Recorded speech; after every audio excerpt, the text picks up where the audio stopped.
Good morning everyone.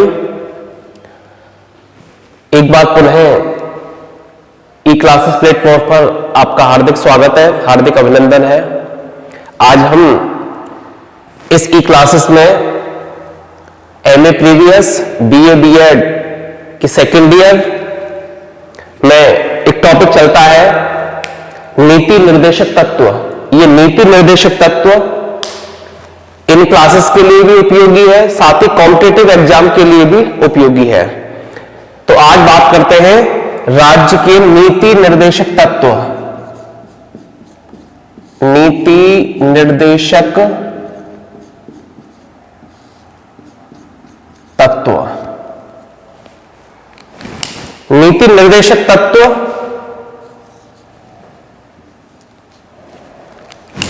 क्या है? नीति निर्देशक तत्व यह भारतीय संविधान के अनुच्छेद 36 से 51 तक में इसका उल्लेख किया गया है। नीति निर्देशक तत्व राज्य की नीति क्या होनी चाहिए, इसी को बताने वाले तत्वों का नाम नीति निर्देशक तत्व है। यह भारतीय संविधान के भाग 4 में है। भाग 4 को भारतीय संविधान का लोक कल्याणकारी भाग भी कहा जाता है। लोक कल्याणकारी भाग, लोक कल्याणकारी भाग भी इसको कहा जाता है। तो हम बात करते हैं नीति निर्देशक तत्वों की अन्य विशेषताओं पर। नीति निर्देशक तत्व की जो प्रेरणा मिली है, प्रेरणा आयरलैंड के संविधान से मिली है। आयरलैंड के संविधान से इनका उद्देश्य क्या है? इनका उद्देश्य है सामाजिक और आर्थिक लोकतंत्र की स्थापना करना। यानी भारत में नीति निर्देशक तत्वों का उद्देश्य सामाजिक और आर्थिक लोकतंत्र की स्थापना करना है। साथ ही यह राज्य के लिए है। देखिए, मौलिक अधिकार व्यक्ति के लिए थे, नागरिकों के लिए है, लेकिन नीति निर्देशक तत्व यह राज्य के लिए है। यह राज्य के लिए सकारात्मक आदेश है। सकारात्मक इसलिए है क्योंकि यह राज्य को कुछ कार्य करने के लिए कहते हैं। मौलिक अधिकार नकारात्मक है क्योंकि यह राज्य के कुछ कार्यों पर प्रतिबंध लगाते हैं। यह सकारात्मक है क्योंकि यह राज्य को कुछ कार्य करने को कहते हैं। नीति निर्देशक तत्व न्यायालय द्वारा प्रवर्तनीय नहीं है, यानी प्रवर्तनीय नहीं है ये, अर्थात न्यायालय इनको जबरदस्ती लागू नहीं करवा सकता। इनका लागू किया जाना देश में उपलब्ध भौतिक संसाधनों पर निर्भर करता है, इसीलिए न्यायालय इनको जबरदस्ती लागू नहीं करवा सकता। अनुच्छेद, अब चूंकि 36 से 51 है, तो अनुच्छेद 36 और अनुच्छेद 37 में नीति निर्देशक तत्वों की प्रकृति बताई गई है। 36 में राज्य की परिभाषा दी गई है। जो परिभाषा मौलिक अधिकारों के अंतर्गत आर्टिकल 12 में थी, वही परिभाषा आर्टिकल 36 में है।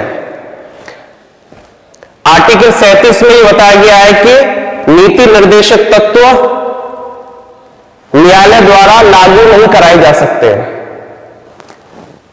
देखिए, आर्टिकल 38 से लेकर के 50 तक तो भारत की गृह नीति है, गृह नीति, और आर्टिकल 51 में भारत की विदेश नीति का उल्लेख किया गया है। विदेश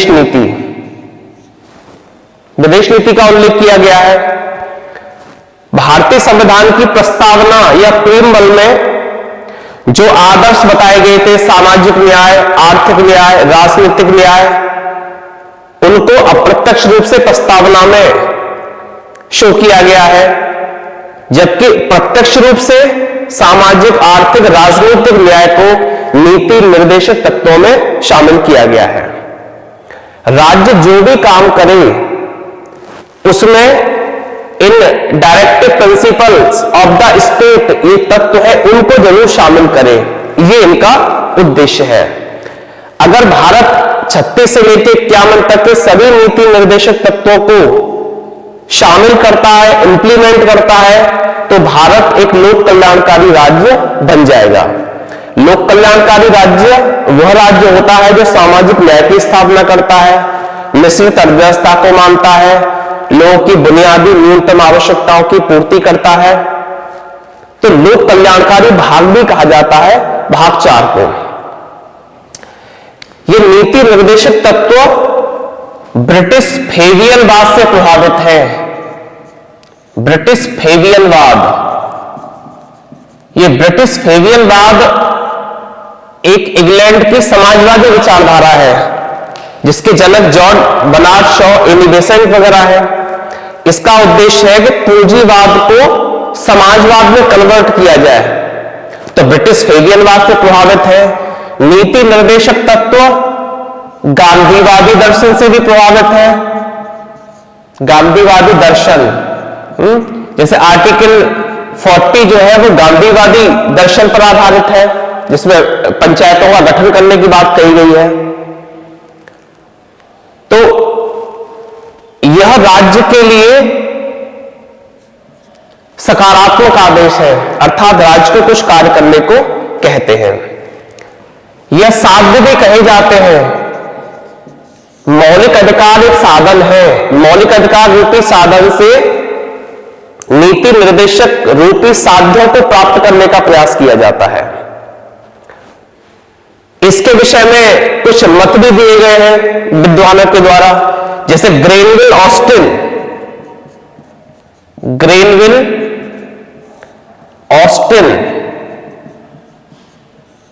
ने नीति निर्देशक तत्वों को संविधान की आत्मा कहा है। संविधान की आत्मा।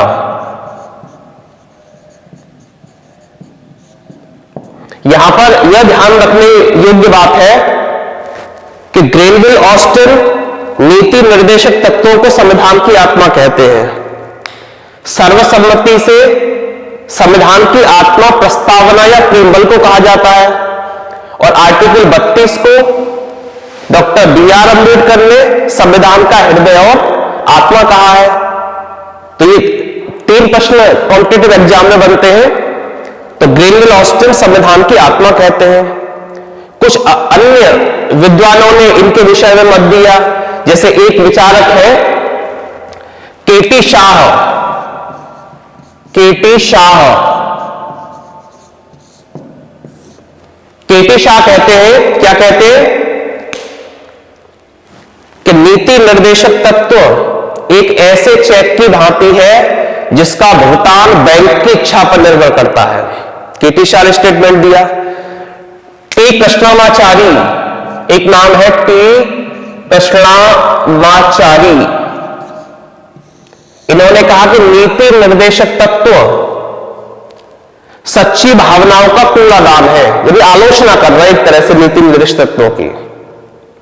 कोई कहता है शुभ आकांक्षाएं, कोई कहता है कि केवल नीति निर्देशक तत्व तो एक नैतिक उपदेश है संविधान में और इसके अलावा कुछ नहीं है। तो इन आलोचनाओं का जवाब देते हुए डॉक्टर बी.आर. अम्बेडकर ने कहा, डॉक्टर अम्बेडकर ने क्या कहा कि माना कि नीति निर्देशक तत्वों के पीछे न्यायालय की शक्ति नहीं है, लेकिन इनके पीछे जनमत की शक्ति है। कोई भी लोकतांत्रिक सरकार, चुनी हुई सरकार इन नीति निर्देशक तत्वों की उपेक्षा नहीं कर सकती। तो यह एक लोक कल्याणकारी स्वरूप है। सरकार जो भी नीति बनाएगी, उन नीतियों को बनाते समय नीति निर्देशक तत्वों को ध्यान में अवश्य रखेगी। तो इस तरीके से यह नीति निर्देशक तत्वों के बारे में सामान्य जानकारी है। अब चूंकि आर्टिकल 36 से लेकर 51 तक इसमें इसका उल्लेख किया गया है, तो हम कुछ आर्टिकल्स की बात कर लेते हैं जो बहुत महत्वपूर्ण है। जैसे कि आर्टिकल 36। आर्टिकल 36 में राज्य की परिभाषा दी गई है, क्योंकि ये नीति निर्देशक तत्व राज्य के लिए है, अतः राज्य की परिभाषा है। इसमें बताया गया है कि केंद्रीय सरकार, राज्य सरकारें, केंद्रीय विधानमंडल, राज्य विधानमंडल, इसके अलावा जितने भी अन्य प्राधिकार या सत्ताएं हैं वो सब राज्य के अंतर्गत माने जाएंगे।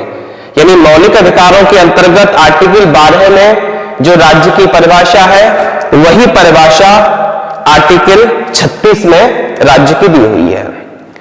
आर्टिकल 37 में कहा गया है कि नीति निर्देशक तत्व न्यायालय द्वारा अप्रवर्तनीय है, अर्थात न्यायालय इनको लागू नहीं करा सकता। इनका लागू किया जाना देश में उपलब्ध भौतिक संसाधनों पर निर्भर करता है।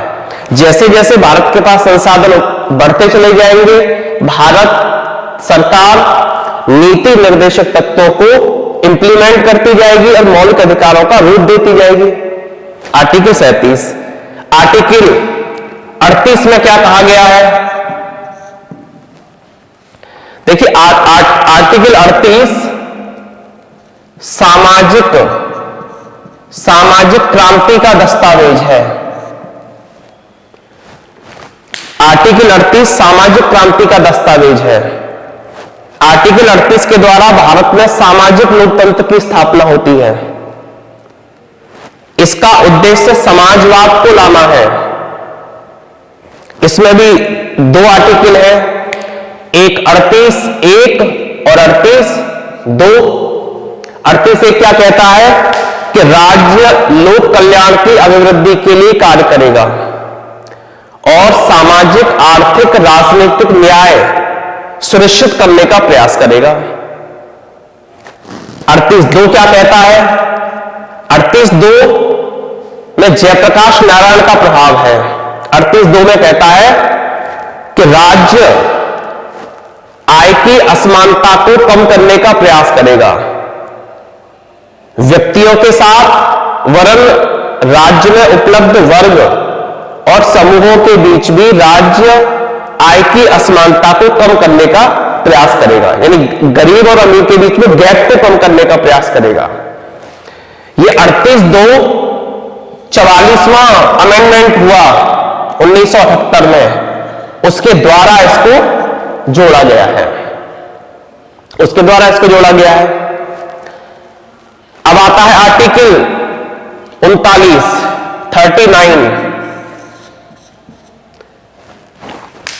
आर्टिकल 39 को आर्थिक क्रांति का दस्तावेज कहा जाता है। यह आर्थिक लोकतंत्र की स्थापना करता है।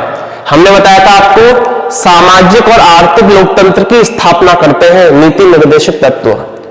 तो आर्टिकल 38 सामाजिक लोकतंत्र और आर्टिकल 39 आर्थिक लोकतंत्र की स्थापना करते हैं। 39 में कई अनुच्छेद दिए गए हैं, जिसमें कि 39A, 39B, 39C, 39D, 39E, 39F और 39K। ये आर्टिकल 39 है जो आर्थिक क्रांति का दस्तावेज है। अब बारी बारी से जान लेते हैं, बहुत उपयोगी है, प्रत्येक कॉम्पिटिटिव एग्जाम में बहुत महत्वपूर्ण है, एकेडमिक में भी इनको लिखने से आंसर बेहतर होता है। तो 39A क्या कहता है? 39A कहता है कि पुरुषों और स्त्रियों अर्थात सभी कर्मकारों को ऐसे साधन उपलब्ध कराए जाए जिससे कि उनके जीविकोपार्जन बहुत बेहतर हो पाए। आर्टिकल 39 से कहता है। बी में क्या कहा गया है कि देश में उपलब्ध भौतिक संसाधनों का स्वामित्व और नियंत्रण इस प्रकार करे राज्य कि वह सभी लोगों के पर्याप्त हित का वो साधन बन सके। यानी आर्थिक संसाधनों की बात की जा रही है। 39C क्या कहता है? 39C में कहा गया है कि अर्थव्यवस्था का राज्य इस प्रकार से संकेंद्रण करे, इस तरह की व्यवस्था करे कि उसका एक स्थान पर अहितकारी संकेंद्रण न हो जाए। अर्थात ऐसा नहीं हो कि राज्य के सारे संसाधन कुछ व्यक्तियों के पास ही सीमित हो जाए। 39D कहता है समान कार्य के लिए समान वेतन। इंपोर्टेंट है, समान कार्य के लिए समान वेतन। स्त्री पुरुष दोनों को समान कार्य के लिए यह समान वेतन की बात करता है। स्त्री और पुरुषों को समान कार्य के लिए समान वेतन देने का प्रावधान यह करता है। अगर कार्य की प्रकृति अलग अलग है तो वेतन में असमानता हो सकती है। 39E क्या कहता है? 39E कहता है कि कर्मकारों के, जो उद्योगों में काम करते हैं, कर्मकारों के स्वास्थ्य और शक्ति तथा सुकुमार बालक, सुकुमार बच्चे कहते हैं 14 वर्ष से कम उम्र के बच्चे, तो सुकुमार बालकों की अवस्था का दुरुपयोग न होने पाए। 39F क्या कहता है कि सुकुमार बालक अर्थात 14 वर्ष से कम और कर्मकारों के को गरिमापूर्ण वातावरण उपलब्ध कराया जाए। ऐसी परिस्थितियों का निर्माण राज्य न कर दे कि जिससे कि उन्हें किसी ऐसे वातावरण में काम करने को मजबूर होना पड़े जो उनके स्वास्थ्य और शक्ति के विरुद्ध हो। अर्थात आर्थिक और नैतिक परित्याग से रक्षा करने की बात आर्टिकल 39F कहता है। ये जो आर्टिकल है 39 का, ये 42वां अमेंडमेंट हुआ है 1976 में, उसके द्वारा जोड़ा गया है। इसमें कहा गया है कि समान न्याय और विधिक सहायता निःशुल्क दी जाएगी लोगों को। 39 कहने इस बात को कहा गया है। तो इस तरीके से आर्टिकल 39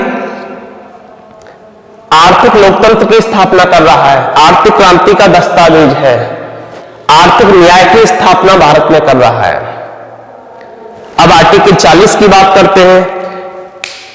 हमने बताया था कि नीति निर्देशक तत्व गांधीवादी दर्शन से भी प्रभावित है, तो आर्टिकल 40 पर महात्मा गांधी का प्रभाव है।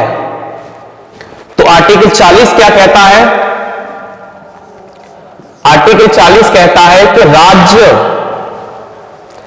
राज्य पंचायतों का गठन करेगा और उनको इतनी शक्ति सौंपेगा कि वह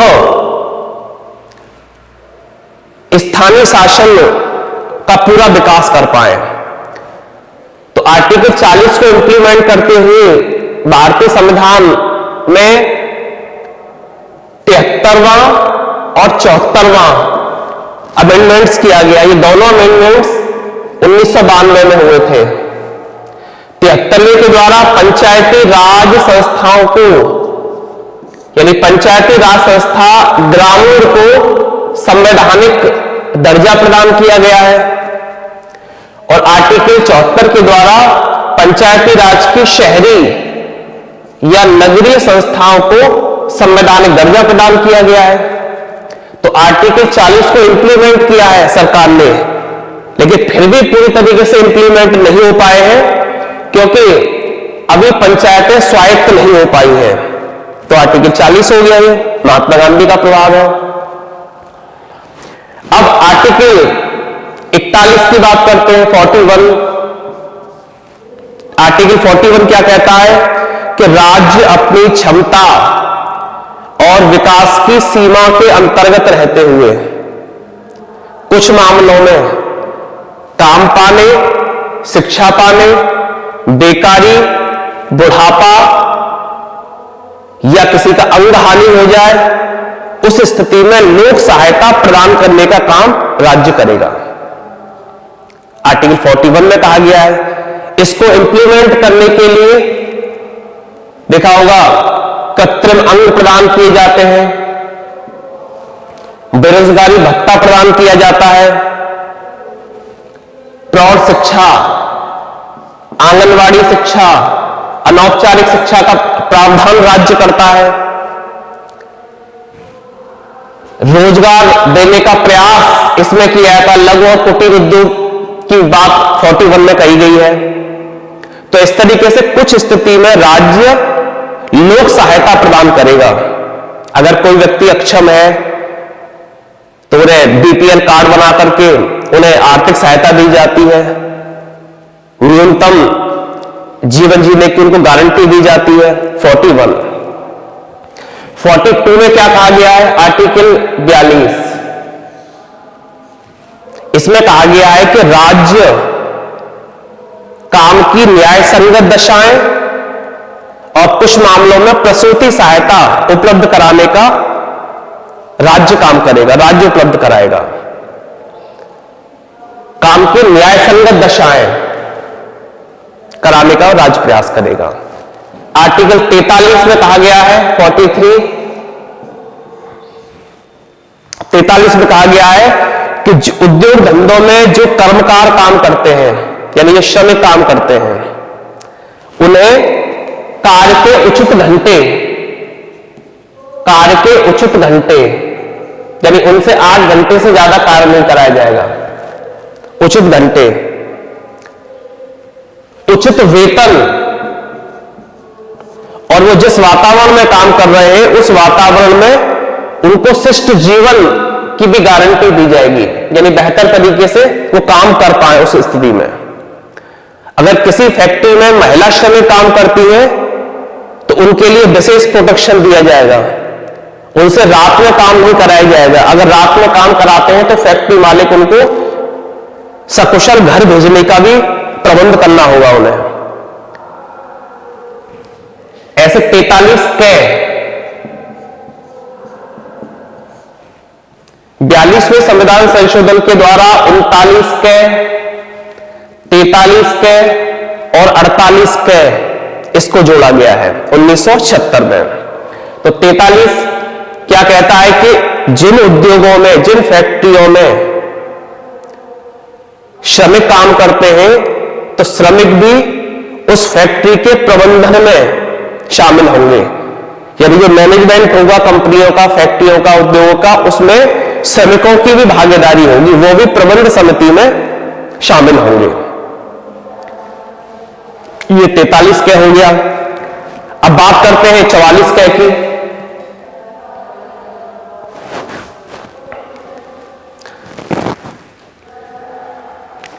आर्टिकल 44 कहता है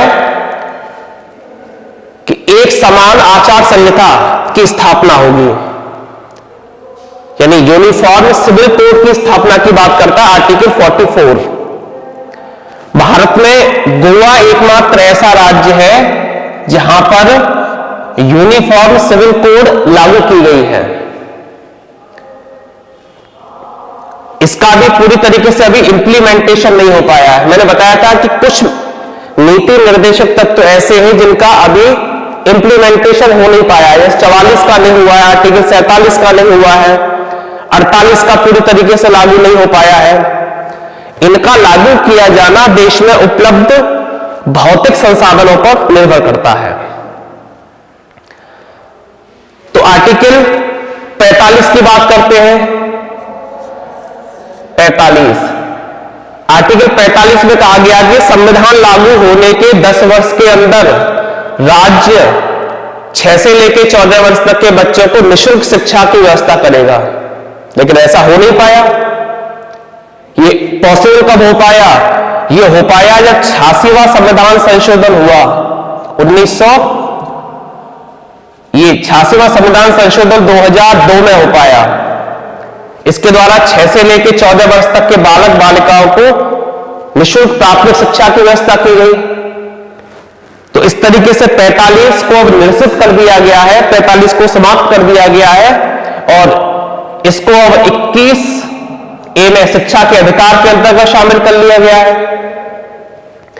इसके बाद 45 क जोड़ दिया गया है, एक 45 क,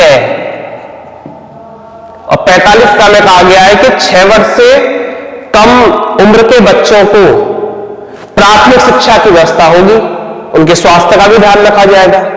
तो आर्टिकल 45 हो गया। अब आर्टिकल 46 की बात करते हैं, 46 पर डॉक्टर B.R. अंबेडकर साहब का प्रभाव है। इसमें कहा गया है कि राज्य SC, ST, OBC जो आर्थिक और शैक्षणिक रूप से पिछड़े हैं, उनके लिए राज्य विशेष व्यवस्था करेगा, अर्थात उनको रिजर्वेशन देगा। इसे इंप्लीमेंट करने के लिए सरकार ने SC, ST, OBC को छात्रवृत्ति प्रदान की है, निःशुल्क कोचिंग सेंटर प्रोवाइड किए हैं, सरकारी नौकरियों में आयु में छूट दी गई है, इनको इंटरव्यू वगैरह में जाने के लिए इनको भत्ता वगैरह भी प्रोवाइड कराया जाता है। इनको और सामाजिक सुरक्षा प्रदान करने के लिए 3 एक्ट और हरिजन एक्ट जैसे सामाजिक प्रावधान भी किए गए, कानूनी प्रावधान भी इनको लागू किए गए हैं। तो इस तरह आर्टिकल 46 पर डॉक्टर अंबेडकर का पूरा प्रभाव है। यह SC, ST, OBC को सुरक्षा प्रदान करता है, सुविधा प्रदान करता है। आर्टिकल 47 की बात करते हैं। आर्टिकल 47 में कहा गया है कि राज्य लोगों के पोषाहार स्तर और जीवन स्तर को सुधारने का काम करेगा।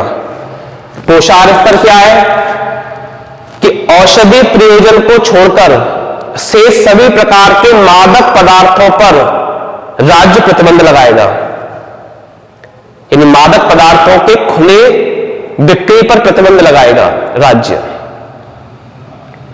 और लोगों का जीवन स्तर कैसे बेहतर हो, उसके लिए भी राज्य काम करेगा।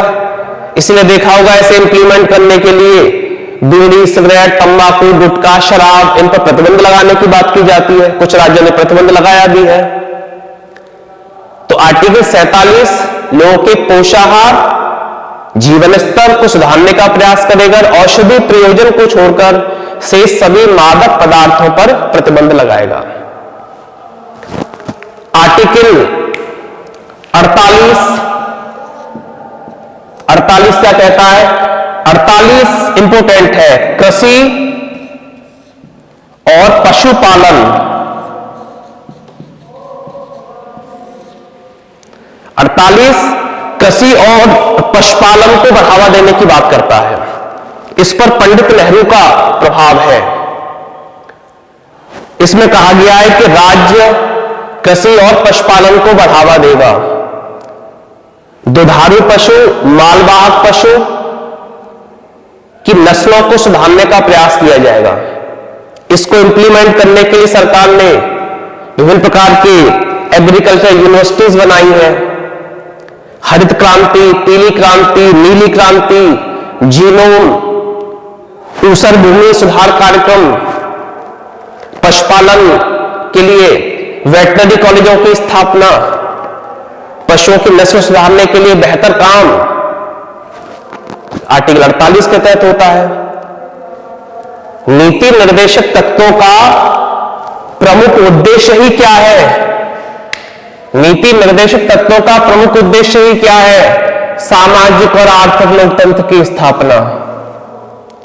राज्य की नीति कैसी होनी चाहिए इसे बताने का नाम ही तो नीति निर्देशक तत्व है।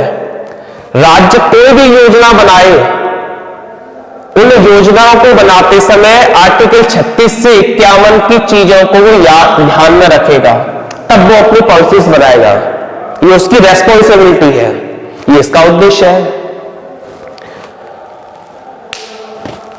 तो 48 में कृषि और पशुपालन को बढ़ावा देने का कार्य राज्य करेगा। आर्टिकल 49 क्या कहता है? आर्टिकल 49 कहता है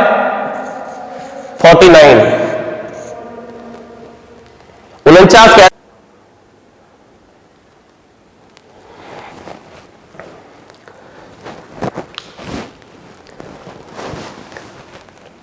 नीति निर्देशक तत्व और मौलिक अधिकारों में क्या अंतर है। देखिए, इससे पहले आप मौलिक अधिकार पढ़ चुके हैं सभी, और अब आपने नीति निर्देशक तत्वों को पढ़ा है। तो दोनों को पढ़ने के बाद अगर इसका तुलनात्मक अध्ययन कर लिया जाए, कंपैरिजन कर लिया जाए, तो दोनों ये स्थायी रूप से तैयार हो जाते हैं, दोनों एक दूसरे के पूरक भी हैं। तो बात करते हैं संक्षिप्त में नीति निर्देशक तत्व और मौलिक अधिकारों में अंतर।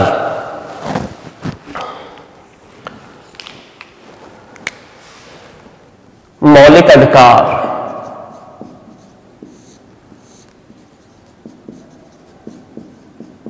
मौलिक अधिकार और इधर नीति निर्देशक तत्व। नीति निर्देशक तत्व, देखिए क्या अंतर है दोनों में, संक्षिप्त में जान लेते हैं। मौलिक अधिकार साधन है और नीति निर्देशक तत्व साध्य है। इसका मतलब है कि मौलिक अधिकार रूपी साधन से नीति निर्देशक तत्व रूपी साध्य पाए जाते हैं। मौलिक अधिकार नागरिकों के लिए है, नागरिकों के लिए, और नीति निर्देशक तत्व राज्य के लिए है, राज्य के लिए है। मौलिक अधिकारों के द्वारा भारत में राजनीतिक लोकतंत्र स्थापित किया जाता है, राजनीतिक लोकतंत्र, और नीति निर्देशक तत्वों के द्वारा सामाजिक और आर्थिक लोकतंत्र की स्थापना होती है। यानी राजनीतिक लोकतंत्र की स्थापना मौलिक अधिकार करते हैं, नीति निर्देशक तत्व सामाजिक और आर्थिक लोकतंत्र की स्थापना करते हैं। मौलिक अधिकारों का स्वरूप केवल राष्ट्रीय है, यानी राष्ट्रीय क्षेत्र में ही ये लागू हो सकते हैं, जबकि नीति निर्देशक तत्वों का स्वरूप क्षेत्रीय, राष्ट्रीय और अंतर्राष्ट्रीय भी है। 51 विदेश नीति अंतर्राष्ट्रीय स्वरूप हो गया।